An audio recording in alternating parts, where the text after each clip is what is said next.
Te cuento de qué trata. Diles que no me maten, de Juan Rulfo.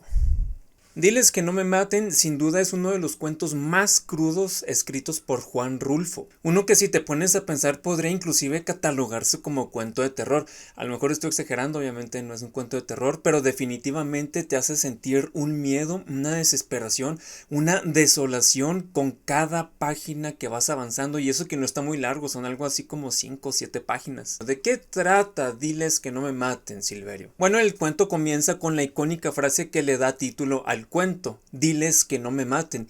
Son las palabras que Juvencio Nava le dice a una persona que está junto a él la mañana antes de ser fusilado. Estas palabras toman muchísimo más peso porque se las está diciendo a su hijo. Juvencio Nava le está diciendo a su hijo: por favor, Justino, ve y diles que no me maten, que por caridad de Dios no me maten. Y Justino, su hijo, a pesar de que le da mucha pena que su padre vaya a tener ese destino, pues decide no ir, porque dice que ya ha ido tantas veces que le da miedo que también le vayan a hacer algo a él. Debido a que de tanta insistencia le da miedo que a él también, nada más por fastidioso, lo vayan a agarrar y le vayan a matar también. Después de estar un rato ahí conversando y pidiéndole a Justino que por favor vaya con el general que lo ha sentenciado para que le muestre piedad, Justino dice: ándale pues, voy a ir una vez más. Y después hay un salto en el tiempo, 35 años hacia el pasado, donde nos narra la razón por la cual Juvencio Nava está en esa situación. Nos remontamos a un conflicto en específico que Juvencio Nava tiene con Guadalupe Terreros, que es su compadre, pero también su vecino. El punto es que los animales de Juvencio se están brincando la cerca hacia el territorio de Don Lupe, y pues al ver que están comiéndose pues su cosecha, su pasto, bebiéndose su agua, pues se enoja y le dice: Juvencio, por favor, más vale que tengas a raya tus animales. Si veo que se vuelven a brincar, pues va a pasar algo feo. Y Juvencio, nada dejado, obviamente le dice a Don Lupe: pues si tú haces que pase algo feo, yo voy a hacer que pase algo aún más feo. Pues dicho y hecho, un día un novillo de Juvencio se brinca en la cerca y Don Lupe pues decide cumplir su palabra y mata al novillo. Total que Juvencio toma la decisión que va a condenarlo el resto de su vida. Tú tal vez ya te irás imaginando qué es lo que hace Juvencio, pero no se los voy a decir porque es la parte que desencadena pues todo el relato, ¿no? Entonces sería un grave spoiler. Sin embargo, si quieres enterarte de qué es lo que hace Juvencio a Don Lupe cuando le mata al novillo, puedes ir a Evidencias, donde ya está el audiocuento completo. Así es, el mejor canal de YouTube de audiorelatos, donde vas a decir: no manches, qué buena narración me acabo de aventar en este momentito que estuve escuchando el canal de Evidencias. Claro que sí. Si escuchan ruidos de fondo es porque la Garabato está jugando. ¿La quieren saludar? A ver, Garabato, ven. Bien, aquí está. ¿Saluda? ¿Di algo? ¿Saluda? Saluda a tus fans. Di: hola, soy Gababato, estoy aprendiendo a escribir. Le estoy enseñando a escribir, pero no estaba aprendiendo bien. Miren, ya está bien grandota. ¿Se acuerdan la última vez que salió? Ya nomás, no, ni molote. Bye, ya, al burger, vámonos. Tiempo de lectura para leer Diles que no me maten, de Juan Rulfo, son aproximadamente de 15 a 20 minutos. Como que hemos llevado una rachita, ¿verdad? Como de varios cuentos que son de 15 a 20 minutos. Es lo bueno, porque lo puedes leer rápido y puedes enterarte de una de las mejores historias escritas por uno de los mejores escritores que ha dado este país. Así es. Frases que siento que te pueden interesar, que te pueden inducir a leer este cuento de Juan Rulfo. A continuación te leo 2. Para empezar, la frase de apertura, que es bastante... Garabato. Para empezar, la frase de apertura que siento que es icónica y que además va tomando más y más peso conforme avanza el cuento. Dice: diles que no me maten, Justino. Anda, vete a decirles eso, que por caridad, así diles que lo hagan por caridad. Y otra frase que cuando veas el contexto en que se dice se te va a apretujar el corazón. Dice: tenía que haber esperanza. En algún lugar podría aún quedar alguna esperanza. Tal vez ellos se hubieran equivocado. Quizás buscaban a otro Juvencio Nava, y no al Juvencio Nava que era él. Y a partir de aquí la sección de comentarios, donde te voy a estar contando qué me pareció, qué interpreté y algunos aspectos destacados del cuento en cuestión. Este cuento se me hace increíblemente denso en varios aspectos, tanto en el aspecto atmosférico como en el psicológico, inclusive tal vez hasta en el filosófico. Para empezar, la ambientación, para quien no saben, pues este cuento se desarrolla pues en el México que de posrevolución, ¿no?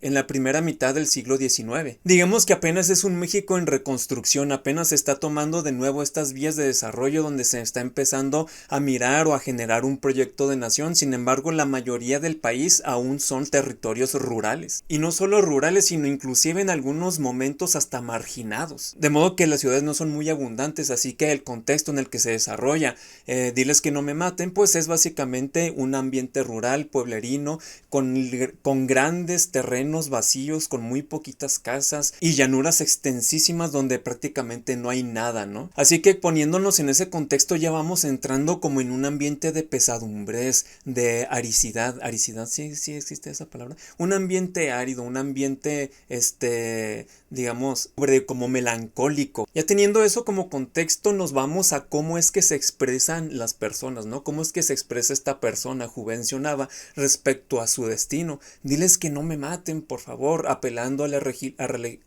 apelando a la piedad, a la religiosidad de la persona que lo está condenando, porque al principio dice, diles que lo hagan por caridad, que lo hagan, que de seguro tienen un alma, que lo hagan para salvar su alma. Y a su hijo Justino le dice, cuando le pregunta a Justino, justamente a Juvencio, que si le llegaran a matar a él también, ¿quién va a cuidar de sus hijos y de su esposa? Y Juvencio le contesta la providencia ya es quien va a resolver, la providencia ya se encargará de esos asuntos. Esto nos lleva también a pensar que probablemente Juvencio sienta un pesar por su pecado porque pues mató a alguna persona. Spoiler, ya les había dicho que va a haber spoilers. Bueno, no sé si lo dije, pero spoiler. Juvencio Nava mata a Guadalupe Terreros debido a la disputa del novillo. Deja huérfanos a sus hijos y sus hijos se van a otra ciudad, lo cual desencadena pues los sucesos que llevan a que sea capturado. Entonces imagínense en ese contexto, Juvencio teniendo este peso de haber cometido no solamente un delito sino un pecado, llevando ese peso constantemente durante todo el resto de su vida. No hay día que no piense en eso, que los fantasmas del pasado y la culpa lo estén aterrorizando. No hay instante en que él, cuando escucha que alguien nuevo anda por el pueblo, sienta ninguna paz. Menciona el cuento que cada vez que escucha justamente eso, que hay alguien por ahí, que inclusive los pobladores de Alima, que es a donde se va a vivir, oye Juvencio, por ahí anda alguien nuevo. Dicen que Juvencio ni siquiera lo piensa, se va al cerro y ahí se anda horas y tal vez inclusive días hasta que estos visitantes se van. Esto me lleva al recurso que utiliza Juan Rulfo, el recurso de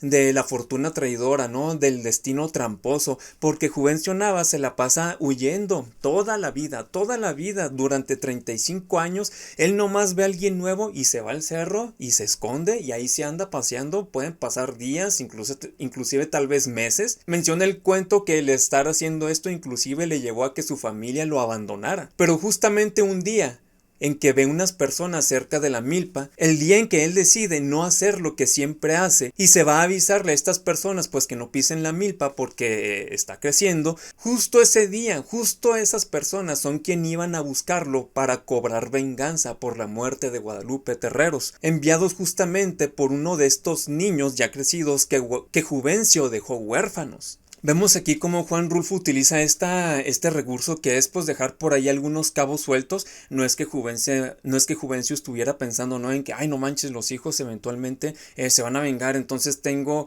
que ir a matarlos. Ah, pero ya es hora de irme, entonces no les voy a hacer nada. No, no es eso, es que simplemente así ocurren las cosas.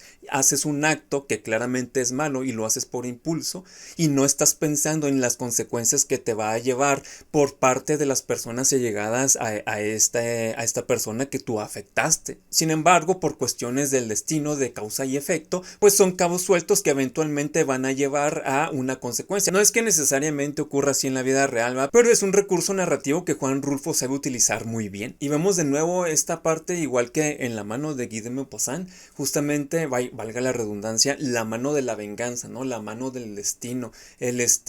Cómo de cierta manera nosotros como seres de ficción, que nos gusta hacer ficción y que creamos nuestra propia ficción personal y le damos una narrativa a nuestra vida, como de alguna manera siempre estamos buscando de alguna forma la justicia, como que se retribuye a las personas que hacen algo que realmente les pase pues algo en consecuencia de lo que hicieron, siendo que realmente pues eso no sucede en la vida real. Pero pues para eso tenemos estos recursos, ¿no? Estas narraciones donde nosotros podemos hacer que llegue la justicia a las personas, sea para bien o sea para mal, porque en el caso de Juvencio, pues es una persona ya bastante grande, es una persona de edad avanzada, y eso pues nos plantea justo una cuestión pues ya que puede rayar en lo filosófico, ¿no? Que es que tanto vale la pena castigar a alguien que ya está en los últimos días de su vida. Alguien que hizo un crimen cuando estaba, digamos, en la mitad de su vida, ¿qué tanto es relevante o si hay caso siquiera en ejercer sobre él un castigo? Podríamos argumentar que es una especie de escarmiento como de ejemplo para los demás, ¿no? Pero eso realmente no importa, se puede hacer eso con cualquier otra persona, no precisamente con esa. Porque claramente no es como escarmiento, no va a haber un escarmiento para la persona, primeramente pues porque va a perder la vida y segundamente pues porque aunque tuviera que escarmentar, ¿cuánto tiempo de vida le puede quedar para tener las facultades físicas y mentales para llevar una vida donde aplique ese escarmiento? Pero bueno, es un tema que raya en lo filosófico que es muchísimo más profundo y que pues claramente no voy a abordar porque serían horas y horas de video, ¿verdad? Y por último quiero llevar la atención hacia lo terriblemente apabullante, sobrecogedor, desolador y desesperanzador que es la manera en que Juvencio Nava lleva su vida en esos 35 años y en especial ese último día, el trayecto que es desde Lima hasta, no me acuerdo bien dónde es, donde está esperándolo literalmente su verdugo, su muerte, el fin de sus días. ¿Cómo es el estar pensando durante todo el viaje que durante 35 años estuvo escondiendo y evitando todas las formas, maneras y modos en que alguien lo pudiera localizar para que justamente el día en que elige no hacerlo sea el día en que se topa con las personas que se lo van a llevar? El ir andando a pie porque ni siquiera es como que iban a caballo, ¿no? O iban en carro porque pues en ese entonces pues no había carros, o sea, no había carros de motor, que yo sepa. Y el ir rodeado de las personas que lo están escoltando rumbo a su muerte. Menciona el cuento que ni siquiera iba amarrado, ni siquiera tuvieron que amarrarlo, con el puro miedo que él sentía era suficiente para que no decidiera actuar de ninguna manera, sin mencionar claro que pues su cuerpo ya estaba débil, era una persona pues ya anciana. Y ese impulso que sentía de al menos luchar verbalmente cuando se plantea el decirle a sus escoltas, bueno, pues sí lo están escoltando hacia su muerte. Oigan muchachos, yo no hice nada malo. La primera vez que lo intenta, pero luego dentro de su cabeza se generó un pensamiento que dice, ay, bueno, tal vez lo haga un poquito después. Esa contrariedad, ese sentir que ya no importa absolutamente nada porque vas a morir, pero de cierta manera sucumbir a la timidez, a las circunstancias y posponer esa acción que eventualmente sí hace, pero que resulta de la misma forma, porque cuando él les dice, muchachos, yo no he hecho nada, nadie le contesta, todos lo ignoran, es como si hubiera hablado al viento, como si no hubiera dicho nada, como si se hubiera quedado dentro de su mente de nuevo el haberlo hecho. Ver que ese último socorro, ese último intento por escapar, pues simplemente se disolvió, se aventó las palabras al aire y se diluyeron en la inmensidad polvorienta, hasta finalmente llegar ante el coronel, que ni siquiera se digna en darle la cara. Le pregunta de dónde es, le pregunta que si conoció a Guadalupe Terreros y después le dice Guadalupe Terreros era mi padre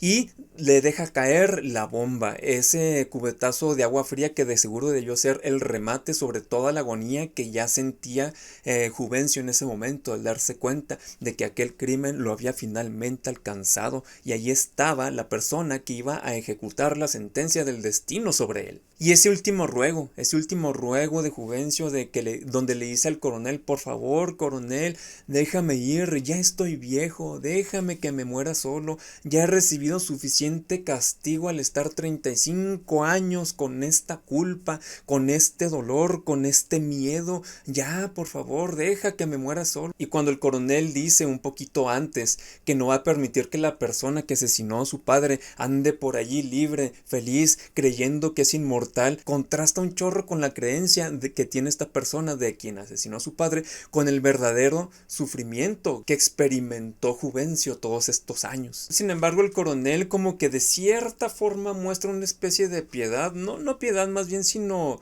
consideración, al decirle a sus soldados que le den algo de beber para que no le duelan los balazos. Entonces como que, o sea, sí me voy a vengar, pero pues tampoco es mi ideal de que vayas a sufrir este dolor o vayas a agonizar, ¿no? Lo cual es un poquito contradictorio, porque pues aunque no haya querido, del camino desde donde estaba Juvencio hasta ese lugar, pues ya iba agonizando, ¿no? Lleva agonizando psicológicamente. Y el último, cuando Justino tiene que recoger el cuerpo de su padre y lo echa en el burro como si fuera un costal, nada más con la cara cubierta por un saco, y se empieza a lamentar diciendo: tu nuera y tus nietos ni te van a reconocer de tanto boquete que te dejaron en la cara. Nos hace pensar lo terriblemente crudo que era el México de aquellos días, pero también cómo de cierta forma estaban acostumbrados, ¿no?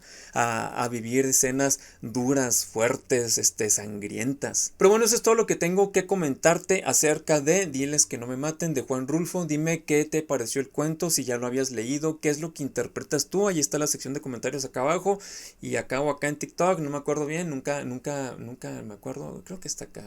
Si no, pues me equivoqué, como siempre. Bájate de ahí, garabato. Y sin nada más que decir, pues nos vemos en la próxima. Bye bye.